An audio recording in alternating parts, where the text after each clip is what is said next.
Hello guys! Ngayong araw nga ay samahan nyo ko para gumawa tayo ng bagong portrait. Ito pala yung dinodrawing ko ay walang iba kundi yung napakaganda at napakabait kong co-teacher sa Magsaysay na si Ma'am Meralu Tabal. Nung isang araw nga ay nag-comment siya sa drawing ko at sinabi niyang siya naman ang i-drawing ko. Dahil nga busy ako, hindi ko agad nagawa itong portrait niya. Pero ngayon, binigyan ko siya ng time since birthday niya ngayon. Actually, nag-start akong i-drawing itong portrait niya noong Monday pa siguro. Pero since medyo busy ako nitong mga nakarang araw at medyo tinatamad ako, so ngayon ko lang siya natapos. Prismacolor nga ang gamit ko sa portrait na ito. Gamit na gamit ko nga talaga yung color block na Prismacolor ko, kaya heto nakikita nyo naman na napakaiksi niya lang talaga. Kailangan ko na nga talagang bumili ng bagong Prismacolor o baka meron dyan gustong mag-donate, baka naman.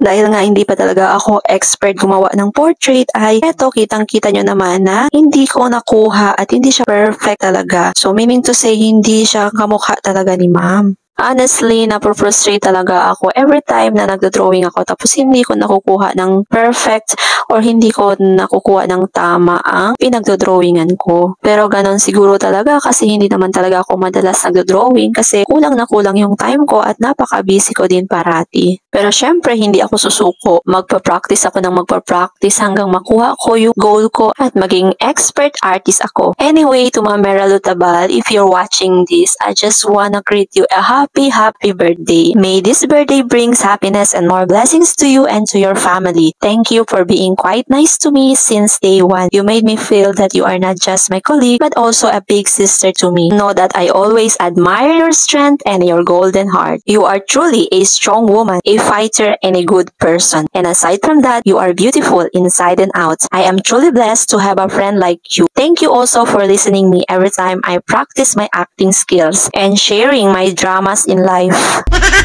Know that I am always here ready to listen and help you as I can. Lastly, I wish you all the best that this life could offer. May you able to achieve all your goals and may all your dreams will come true. Happy birthday and God bless you always. Hanggang dito na lang ulit guys. Thank you for watching. See you on my next vlog. Bye bye!